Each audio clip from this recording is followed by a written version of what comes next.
पर विराजमान किरोड़ीमल कॉलेज के सम्माननीय प्राचार्य प्रोफेसर दिनेश खट्टर जी, कॉलेज की नव नियुक्त एवं कर्मठ चेयरपर्सन श्रीमती वासुबेन त्रिवेदी जी, कॉलेज के सभी सदस्यगण, अभिभावकगण, परिषद के सदस्यगण व प्रिय विद्यार्थियों, जैसा बताया गया है कि आज कॉलेज में जो प्रवेश करने वाले नए जितने भी प्रवेशार्थी हैं, आज केवल उन्हीं को बुलाया गया है। मैंने पूछा कितने आज विद्यार्थी इस वर्ष के नए सत्र में आने वाले हैं, तो कहने लगे लगभग 1600। तो सबसे पहले तो मैं आप सबका इस कॉलेज के परिसर में आपके प्रवेश के समय आपका बहुत बहुत स्वागत और अभिनंदन करता हूं। मित्रों, हम एक नई यात्रा की शुरुआत कर रहे हैं, और जब शुरुआत नई की जाती है तो बहुत तरह तरह के अनुभव भी आते हैं, मन में एक अलग प्रकार का विचार भी आता है। मैं एक नए परिवेश में जा रहा हूं। अभी तक हम विद्यालयीन विद्यार्थी थे, अब हम महाविद्यालयीन विद्यार्थी कहलाएंगे। और ये जब चरण बदलता है तो कितनी उत्सुकता होती है। मैं 1972 की अपनी याद कर रहा हूं। उस समय 10वीं के बाद भी कॉलेज में चले जाया करते थे। 10वीं की परीक्षा देने के बाद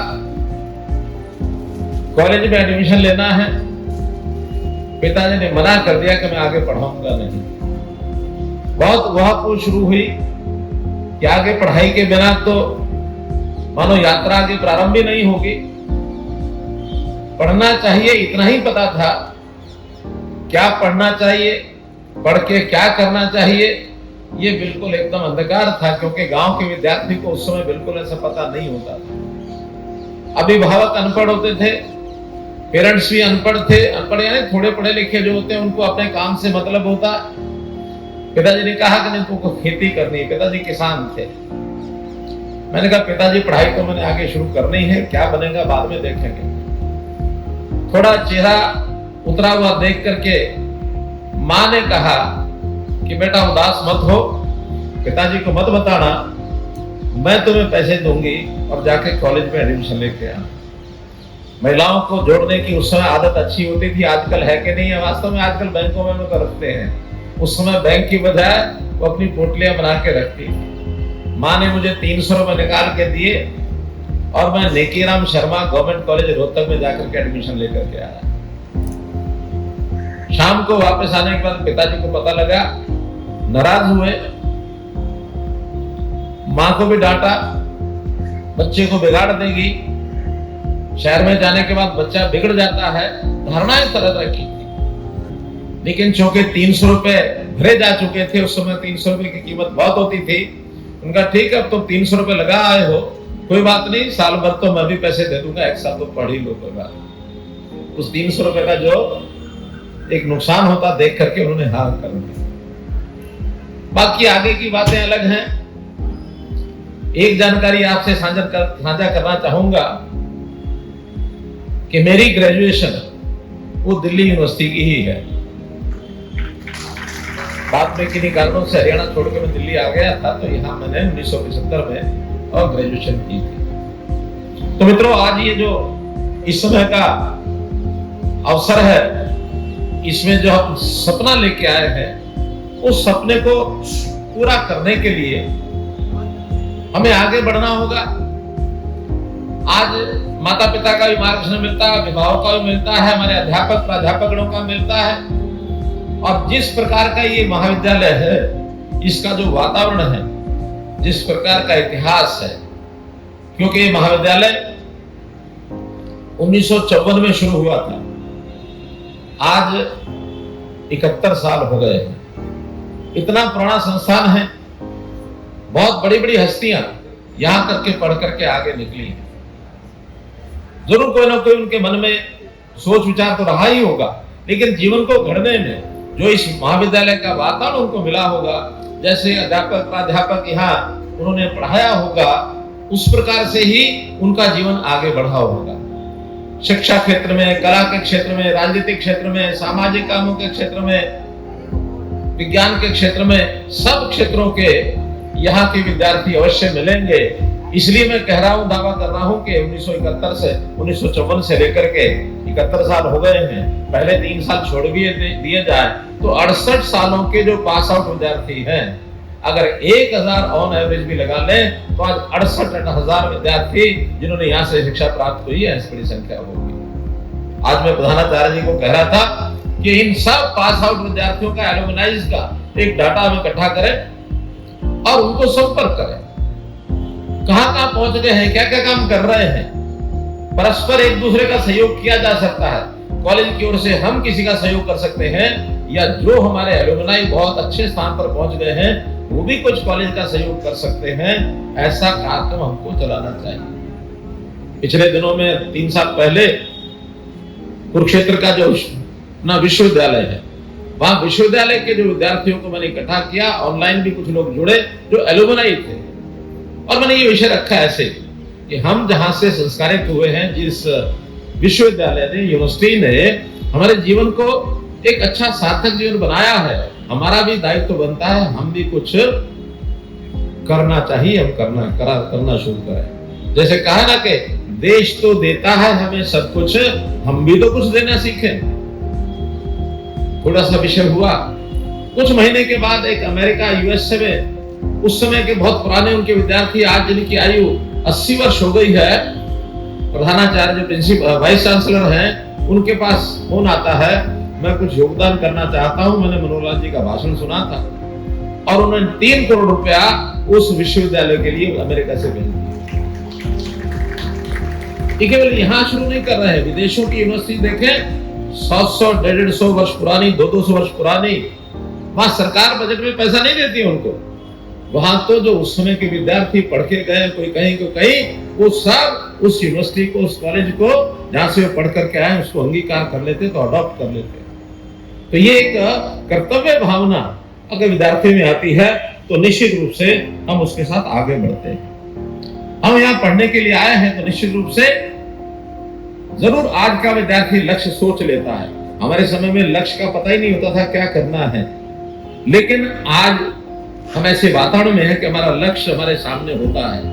अभी बासुबेन जी ने एक हमारे सामने पंक्ति पढ़ी, क्या कि लक्ष्य तक पहुंचे बिना पथ में पथिक विश्राम कैसा।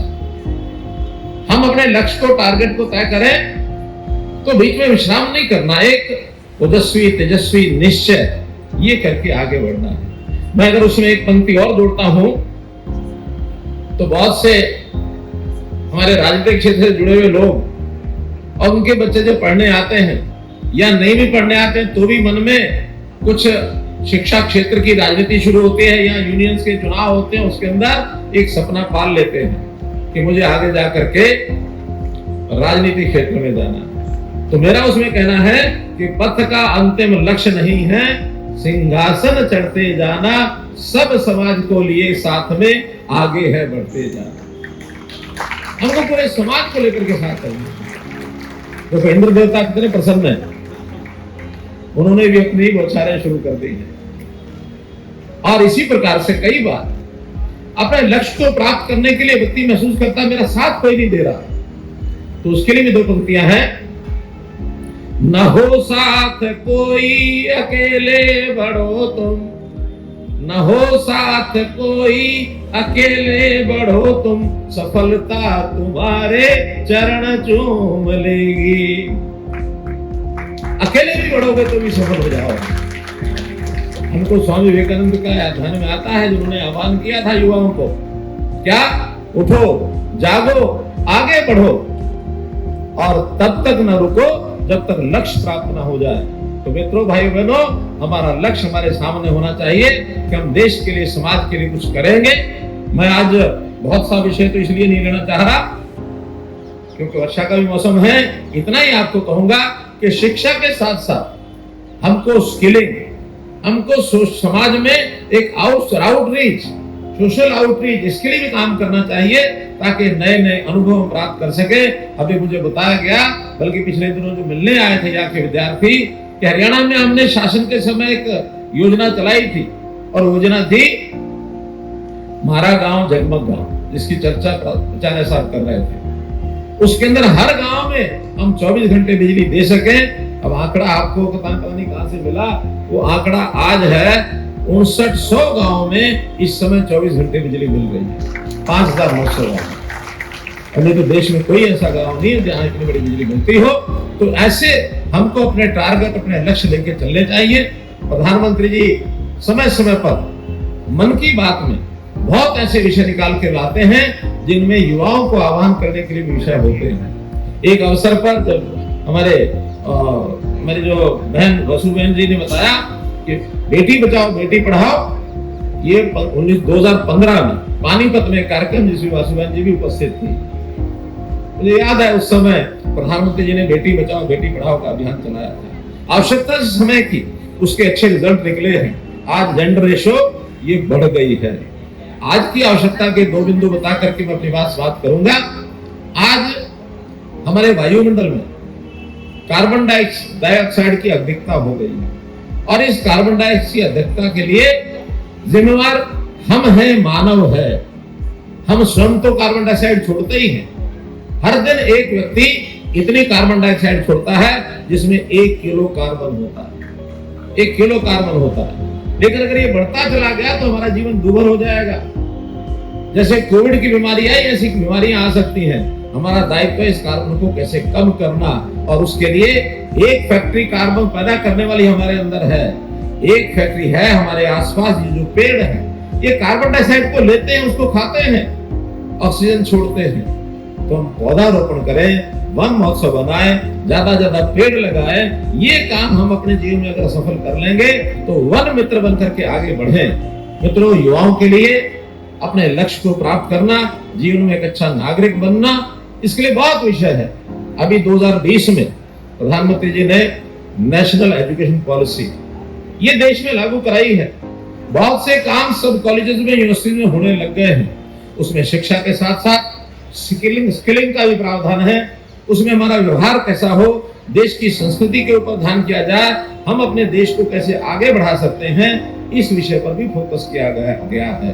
तो उसके अंदर मैं कॉलेज के हमारे आचार्य, प्राचार्य, इन सब से भी निवेदन करूंगा कि नई एजुकेशन पॉलिसी यानी नेशनल एजुकेशन पॉलिसी 2020 उसको यथावत शब्दशः अपने यहाँ लागू करें, ताकि हम अपने विद्यार्थियों को शिक्षा के साथ साथ ये जो नैतिक गुण है, ये अनुशासन है, ये पारदर्शिता है, ये नवाचार है, वैश्विक प्रतिस्पर्धा में हमको किस प्रकार से गुणवत्ता पूर्वक आगे बढ़ना है, ये सब बातें भी उस एजुकेशन पॉलिसी में है। इसको लागू करेंगे तो आप केवल इंडिविजुअल ऐसा सिटीजन जो तैयार होकर के अपने व्यवसाय की चिंता करें, ऐसा नहीं, बल्कि एक अच्छा नागरिक जो देश को आगे बढ़ाने के लिए मेरा देश 2047 तक विकसित भारत कैसे बनेगा, ये आम एक नागरिक की उसकी इच्छा बननी चाहिए, उसके अंदर एक गुण आना चाहिए। तो मैं तो इस अवसर पर इतना कहते हुए कि आज जैसे आप यहाँ कॉलेज में आए हैं, आपने प्रवेश लिया है, साल भर या जब तक आप कॉलेज के अंदर आगे अगली कक्षाओं में भी रहेंगे, तो यहाँ आपकी पढ़ाई के साथ साथ इन सब बातों पर ध्यान रखें। अपने अच्छे गुणवत्ता पूर्वक जीवन को बना करके एक अच्छे नागरिक के रूप में आगे बढ़ें। यही बात बताते हुए कहते हुए नई सोच के साथ आप आगे आए। बहुत बहुत धन्यवाद, बहुत बहुत आभार।